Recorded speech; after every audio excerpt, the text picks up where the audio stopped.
मुख्यमंत्री देवेंद्र फडणवीस यांनी महादेव हत्तीच्या बैठकीनंतर मुंबईतल्या कबूतरखान्याबाबत सुद्धा बैठक घेतली। यावेळी कबूतरखाना प्रकरणात सर्वोच्च न्यायालयात जाण्याची शासनाची तयारी असल्याचं मुख्यमंत्री फडणवीस म्हणाले। हत्ती पाठोपाठ कबूतर वाचवण्यासाठी सुद्धा मुख्यमंत्री देवेंद्र फडणवीस यांनी पुढाकार घेतला। कबूतरखाना अचानक बंद करणं योग्य नसल्याचं मुख्यमंत्र्यांनी यावेळी म्हटलं। या बैठकीला अजित पवार, गणेश नाईक, गिरीश महाजन, मंगल प्रभात लोढा हजर होते।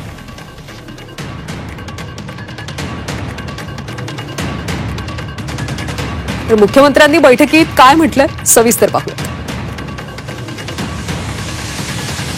तर फीडिंग कोणत्या वेळेत याचे नियम तयार करता येईल, आरोग्याच्या समस्यांचा शास्त्रीय अभ्यास करावा, कबुतराची विष्ठा साफ करण्याच्या तंत्राचा विचार केला जाणार आहे। हायकोर्टात ठामपणे भूमिका मांडावी, पर्यायी व्यवस्था होईपर्यंत बीएमसीनं कंट्रोल फीडिंग करावं असं मुख्यमंत्र्यांनी म्हटलं। गरज पडली तर सुप्रीम कोर्टात जाणार। कबूतरखाना अचानक बंद करणं योग्य नाही, पर्यायी व्यवस्था होईपर्यंत बीएमसीनं कंट्रोल फीडिंग करावं असं फडणवीस म्हणतात। महानगरपालिका स्वतः आता रेस्ट्रिक्टेड फीडिंग उद्यापासून सुरू करणार आहे।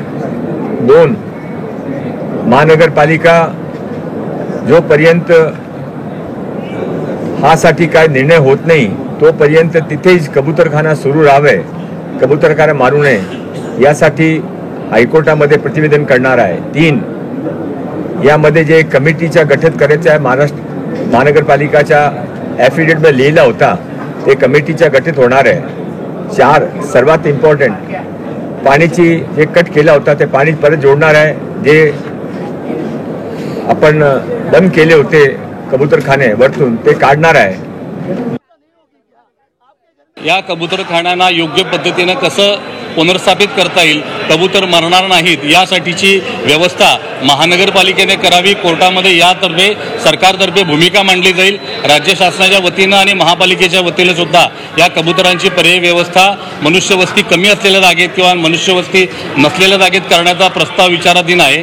त्या ठिकाणी पर्यायी व्यवस्था होईपर्यंत सध्या असलेल्या व्यवस्था या कंट्रोल्ड फीडिंगच्या स्वरूपामध्ये त्या ठिकाणच्या होणारी सगळी साफसफाई करण्याच्या अटीवर महापालिकेनं ती यंत्रणा करावी, विकसित करावी। स्थानिक कबूतरखान्याचे जे संचालक आहेत त्यांच्या मदतीनं महानगरपालिकेनं या कबुतरांची दाण्यापाण्याची व्यवस्था सुरू करावी असा निर्णय घेतलेला आहे।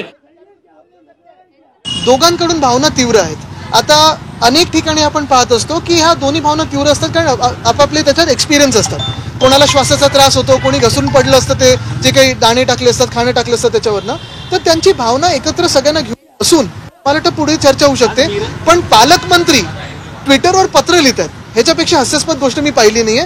त्यापेक्षा त्यांनी प्लॉट द्यावा। मुख्यमंत्री म्हणतात की कबुतरांना कंट्रोल्ड फीडिंग करा जोपर्यंत हा सगळा मॅटर कोर्टामध्ये सॉल्व्ह होत नाही। ते एकनाथ शिंदेचे आमदार नाही आहेत कंट्रोल फीडिंग करायला।